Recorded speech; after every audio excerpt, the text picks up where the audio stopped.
Good morning, students. Today we are going to start our third chapter, Glimpses of the Past from Honeydew. Glimpses means झलकियाँ, past means जो समय बीत गए हैं यानी कि अतीत की झलकियाँ. In this chapter, we have been given some pictures and the speech bubbles. Speech bubbles means the dialogues form in which we will be able to know that who are saying the words or who are saying the dialogues. The chapter tells us about the conditions that how our Indians were motivated for their freedom fighting कि कैसे वो अपने देश की आज़ादी के लिए धीरे धीरे प्रेरित हो गए थे. जो हमारे भारतीय थे ऐसे क्या कंडीशंस उनके सामने हो गई थी कि उन्होंने जो हमारे 1857 की पहली आज़ादी की क्रांति थी उसकी शुरुआत हुई थी. Here are some pictorial glimpses of the history of our country from 1757 to 1857. 1757 से 1857 के बीच में हमारे देश के इतिहास की कुछ तस्वीरों से झलकियाँ दिखाई गई हैं. These pictures and speech bubbles will help clarify your understanding of the condition that led to the event known as the First War of Independence in 1857. जो आपको ये तस्वीरें दी गई हैं, जो आपको ये स्पीच बबल्स दी गई हैं, ये आपको ये समझाने में हेल्प करेंगे कि ऐसी कौन सी कंडीशन हो गई थी जिसके कारण 1857 की पहली आज़ादी की क्रांति शुरू हुई थी. आपको जो फर्स्ट पेज पर पिक्चर दिखाई गई है इसमें दिखाया गया है कि एक फीमेल सिंगर जो है वो एक सॉन्ग को गा रही हैं and it is the function in Delhi. ये एक फंक्शन यानी कि ये आपको एक फंक्शन की पिक्चर्स दिखाई गई हैं जिसमें हम देख रहे हैं कि हमारे देश के जो प्राइम मिनिस्टर थे वो पंडित जवाहरलाल नेहरू, लाल बहादुर शास्त्री और इंदिरा गांधी जैसी जो पर्सनैलिटीज़ थी उनकी इसमें पिक्चर दिखाई गई है. एंड इसमें बताया गया है कि at a function in Delhi की ये दिल्ली में फंक्शन के दौरान थी. द मार्टिर्स होते शहीद देशभक्त. जो फीमेल सिंगर की पिक्चर इसमें दिखाई गई है शी इज़ लता मंगेशकर. वो लता मंगेशकर है. O my countryman let your eyes fill with tears as you recall the sacrifices of the Indian martyrs. Sacrifices होता है बलिदान, इंडियन मार्टियर्स होता है शहीद. कि है मेरे वतन के लोगों जरा आँख में भर लो पानी, जो शहीद हुए हैं उनकी याद करो कुर्बानी. यानी कि ये एक फेमस सॉन्ग है जो बहुत ज़्यादा पॉपुलर हुआ था जिससे देश के जो लोग थे वो बहुत ज़्यादा मोटिवेट भी है. आज भी अगर हम इस सॉन्ग को सुनते हैं तो हम एक तरफ एकदम से बहुत ज़्यादा मोटिवेट हो जाते हैं. Then there is the second page in which the company conquest यानी कि जो टाइम पीरियड दिखाया गया दैट इज़ फ्रॉम 1757 टू 1849. 1757 से 1849 के बीच का टाइम दिखाया गया है. यानी कि कंपनी जो थी वो कैसे जीत हासिल कर रही थी, वो कैसे हर चीज़ पे अपनी विक्ट्री बना रही थी. With its superior weapons, the British East India Company was extending its power in 18th century India. आपको एक मैप दिखाया गया है. ये मैप इंडिया 1765 का है. Indian princess British territory. इसमें जो पिंक कलर आपको दिखाया गया है वो शो कर रहा है कि जो भारतीय राजा थे, यानी कि जो पिंक कलर है वो आपको दिखा रहा है कि ब्रिटिश टेरिटरी, और जो येलो कलर है वो आपको दिखा रहा है इंडियन प्रिंसेस. यानी कि येलो कलर जो भारत के राजकुमार यहाँ राज करते थे, और ब्रिटिश टेरिटरी की जैसे धीरे धीरे अंग्रेज़ों ने इन इलाकों पे यानी कि इंडिया के इलाकों में अपनी घुसपैठ शुरू की थी, उन्होंने उसके ऊपर अपना पोजेशन शुरू किया था. यानी कि अपने अच्छे हथियारों से जो ब्रिटिश ईस्ट इंडिया कंपनी थी वो 18वीं शताब्दी में भारत के अंदर अपनी ताकत को, अपने साम्राज्य को फैला रही थी, बढ़ा रही थी. इंडियन प्रिंसेस वर शॉर्ट साइटेड. जो इंडियन राजकुमार थे, जो राजा थे, वो बहुत दूर की नहीं सोचते थे. दैट अपस्टार्ट राजा वा call the English merchants they will help me to defeat him. Upstart raja वा दैट मीन्स कि उन्होंने विद्रोह शुरू कर दिया है. हमें अंग्रेजी व्यापारियों को बुलाना चाहिए, वो मेरी मदद करेंगे ताकि मैं उसे हरास करूँ. यानी कि जो स्पीच बबल है ये हमें ये दिखा रहा है कि जो इंडियन प्रिंसेस थे वो खुद इस चीज़ के लिए मतलब खुद आपस में कोई भी जो प्रॉब्लम थी उनकी जो उसको शॉर्ट आउट करने के लिए अपने आप को कैपेबल नहीं मान रहे थे. Rather they were thinking that the British will help them, कि जो ब्रिटिशर्स हैं वो उनकी हेल्प करेंगे. The people had no peace due to such constant fights. लगातार झगड़े के कारण जो लोग थे उनके अंदर शांति नहीं थी. The rivalries help the East India Company and it could easily subdue Indian princes one by one. Subdue का मतलब होता है अधिकार करना, पोजेशन करना। जो ये दुश्मनी थी, जो ये राइवरीज थी, आपस में उनकी एक दूसरे से दुश्मनी थी, लड़ाइयाँ थी, उससे ईस्ट इंडिया कंपनी को बहुत हेल्प मिल रही थी।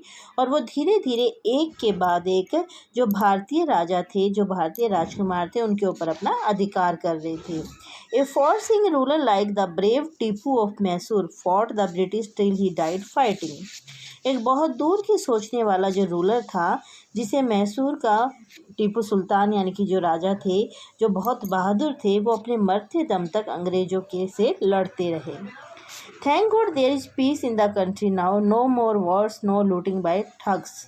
भगवान का शुक्र है कि अब हमारे देश में शांति है, ना तो ज़्यादा युद्ध हो रहे हैं और ना ही ठगों के द्वारा लूट या चोरी हो रही है।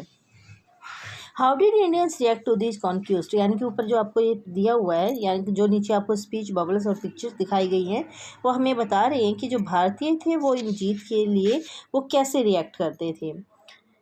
तो जैसे कि वो कुछ लोग ऐसे थे जो उनके फेवर में थे, कुछ ऐसे थे जो उनके अगेंस्ट थे। तो कुछ लोग कहते हैं कि अब भगवान का शुक्र है कि अब हमारे देश में शांति है, लड़ाई नहीं है, युद्ध नहीं है, चोरी नहीं है, ठग जो हैं वो लूटपाट नहीं कर रहे हैं। It is God who sent the British, भगवान ने ही अंग्रेजों को यहाँ भेजा है। Our destiny is linked with them, हमारी किस्मत उनसे जुड़ी हुई है।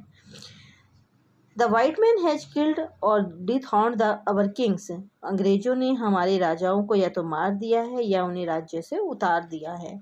Some kings were not good but after all they were of this land, ठीक है कुछ राजा अच्छे नहीं थे लेकिन कम से कम हमारे देश के तो थे। Now we have become slaves of foreigners, अब हम विदेशियों के दास बन रहे हैं। आपको दो पिक्चर दिखाई गई है, एक में लोग उनकी फेवर में और दूसरे लोग जो हैं वो उनके अगेंस्ट हैं, कि कुछ कह रहे हैं कि अच्छा हुआ अंग्रेज आ गए, कुछ कह रहे हैं कि नहीं कुछ भी हो हमारे राजा तो हमारे ही थे, अब हम अंग्रेजों के गुलाम बन रहे हैं। Religious leaders priest ideas like untouchability and child marriage, जो आपको थर्ड पेज पे दिखाया गया है, ये ब्रिटिश रूल था और जो टाइम पीरियड है वो 1765 टू 1836 का दिखाया गया है। उस समय में जो धार्मिक जो लीडर्स थे, नेता थे, वो अछूत और बाल विवाह जैसे जो आइडियाज़ थे उनका उपदेश देते थे।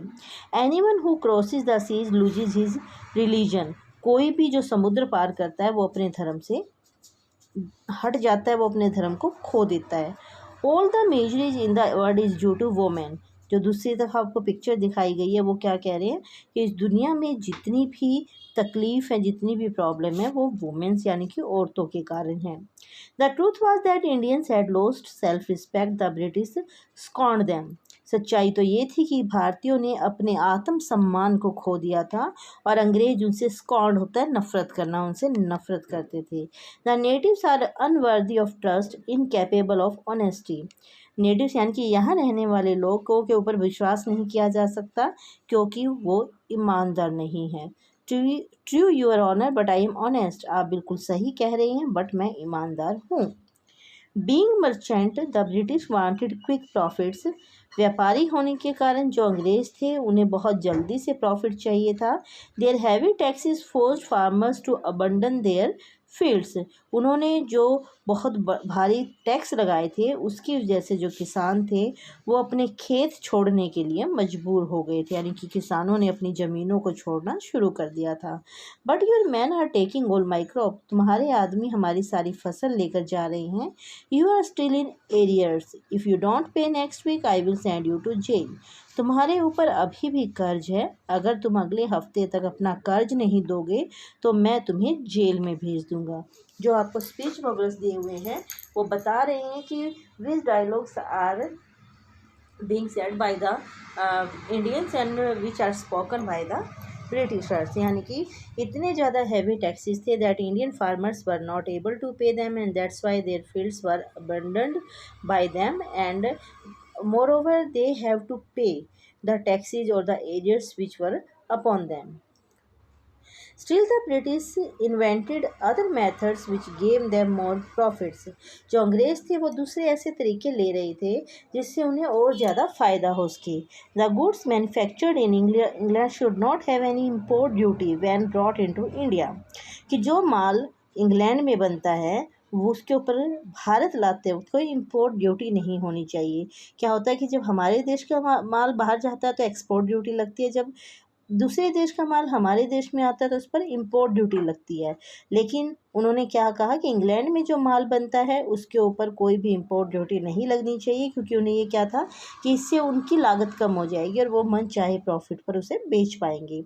अ good idea. The East India Company laws begin to cripple Indian industries. Cripple होता है अपंग कर देना, यानी कि किसी चीज़ को धीरे धीरे ख़त्म कर देना। जो ईस्ट इंडिया कंपनी के नियम थे उन्होंने भारतीय उद्योगों को ख़त्म करना शुरू कर दिया, अपंग करना शुरू कर दिया।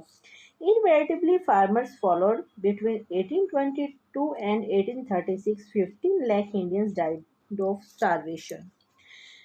Invariably होता है जिसे आप रोक नहीं सकते। फेमाइंस होता है अकाल, यानी कि ऐसे अकाल जिसे आप रोक नहीं सकते थे, ऐसे अकाल पड़ने लगे। 1822 से 1836 के बीच में 15 लाख भारतीय भूख से मर गए। The British policies doomed the expert artisans and their business. जो अंग्रेजों की पॉलिसीज थी उन्होंने कुशल कारीगरों को और उनके व्यापार को ख़त्म कर दिया, यानी कि धीरे धीरे इंडियन इंडस्ट्रीज ख़त्म होने लगी, इंडियन फार्मर्स ख़त्म होने लगी, and the East India company was making a lot of profit, और उसकी वजह से वो बहुत ज़्यादा फ़ायदा कमा रहे थे।